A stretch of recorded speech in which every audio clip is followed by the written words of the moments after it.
Welcome to Public Health on Call, a podcast from the Johns Hopkins Bloomberg School of Public Health, where we bring evidence, experience, and perspective to make sense of today's leading health challenges. If you have questions or ideas for us, please send an email to publichealthquestion@jhu.edu. That's publichealthquestion@jhu.edu for future podcast episodes.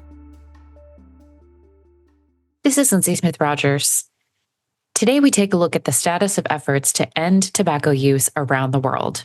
Stephanie Desmon talks to Dr. Joanna Cohen, director of the Johns Hopkins Institute for Global Tobacco Control, about where smoking rates stand, why there have been recent setbacks in banning the sale of menthol cigarettes in the U.S., and why a pioneering ban on new smokers in New Zealand has been scrapped.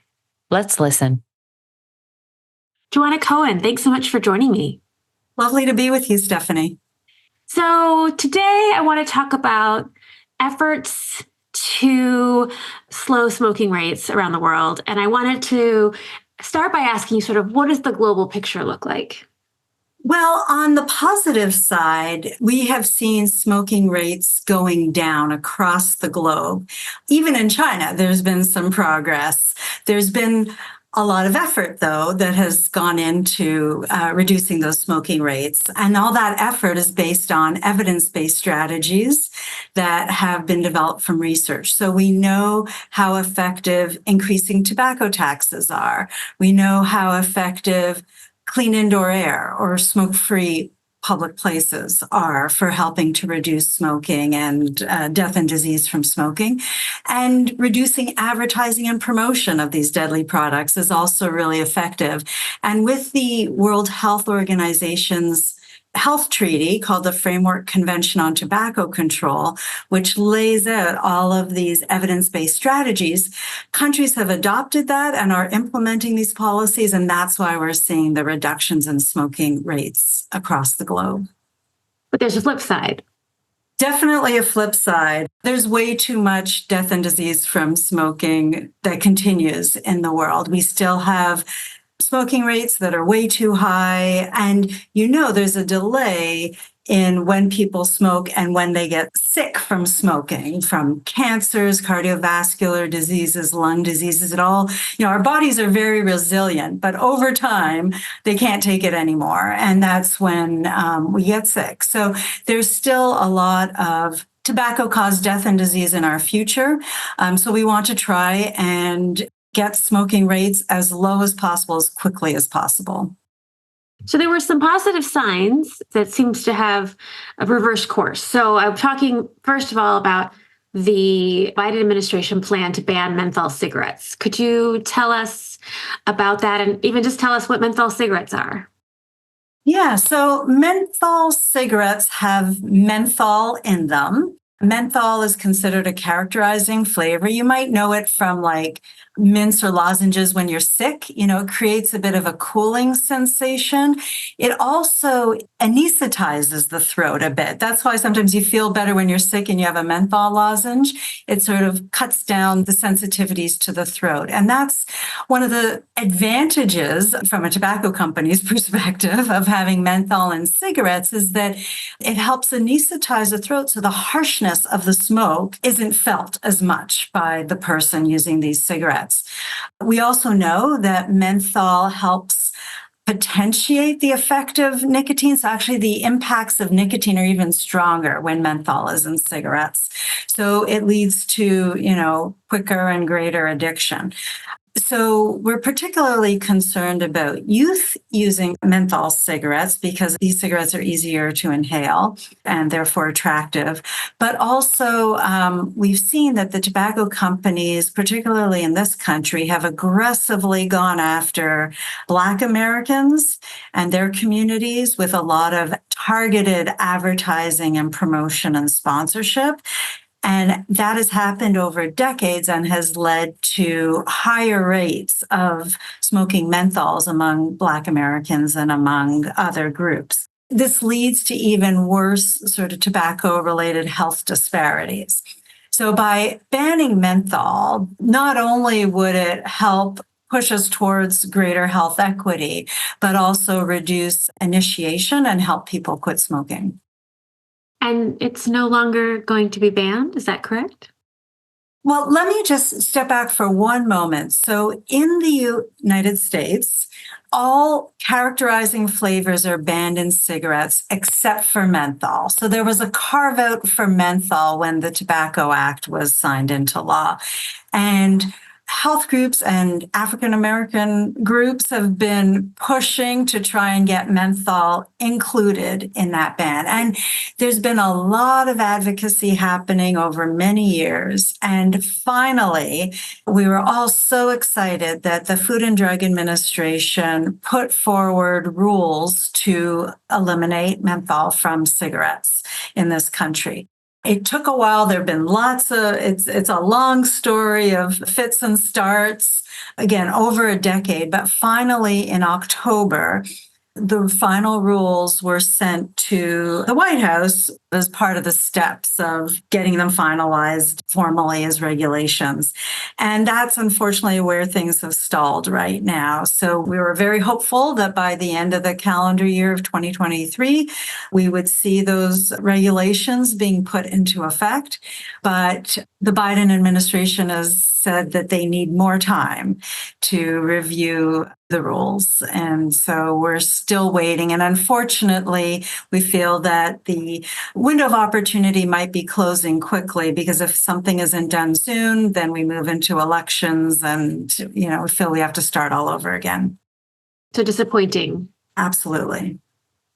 Now, New Zealand, I saw, they passed a really aggressive smoking ban. They essentially were going to reduce nicotine levels. They were going to reduce the number of retailers that sell cigarettes. They were going to, anybody born before 2008 wasn't going to be legally allowed to smoke, which you all probably hailed that as quite a coup.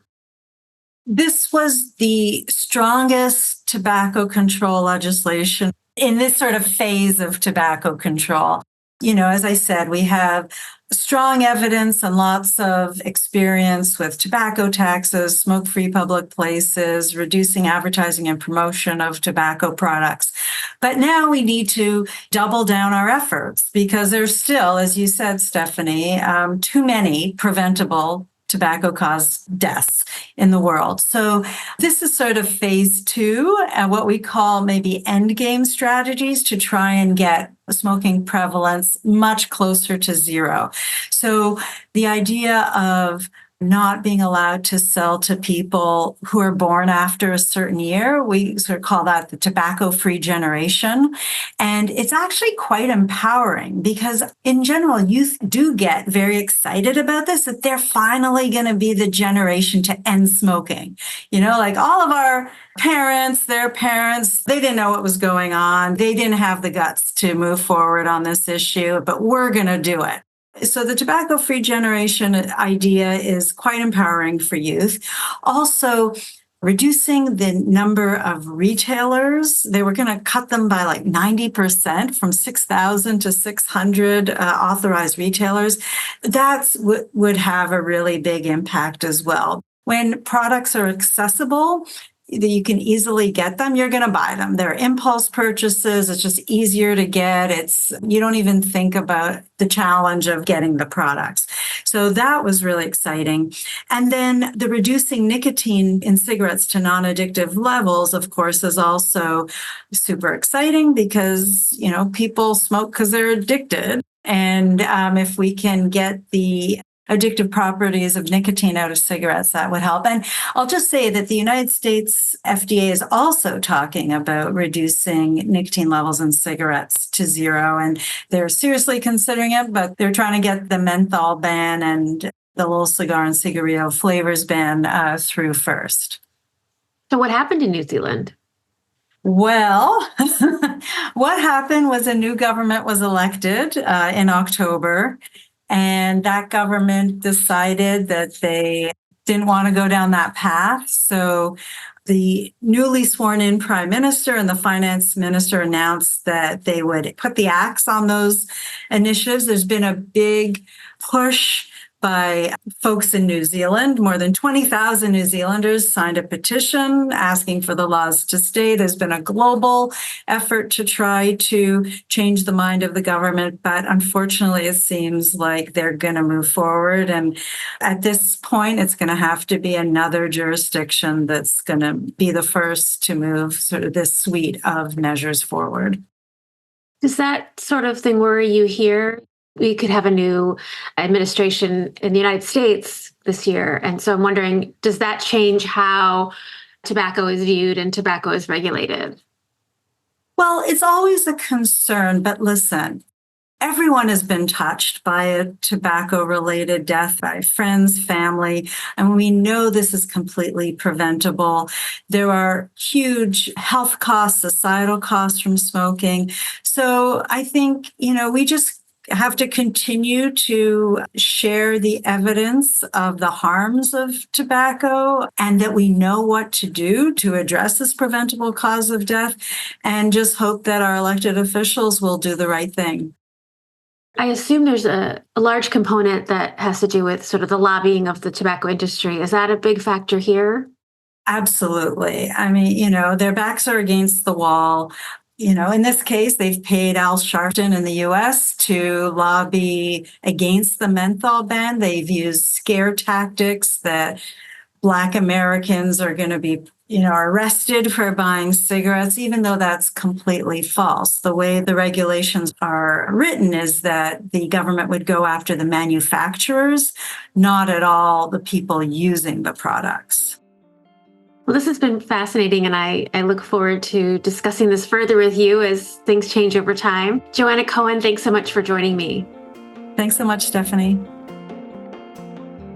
Public Health on Call is a podcast from the Johns Hopkins Bloomberg School of Public Health, produced by Joshua Sharfstein, Lindsay Smith-Rogers, Stephanie Desmon, and Grace Ceciri.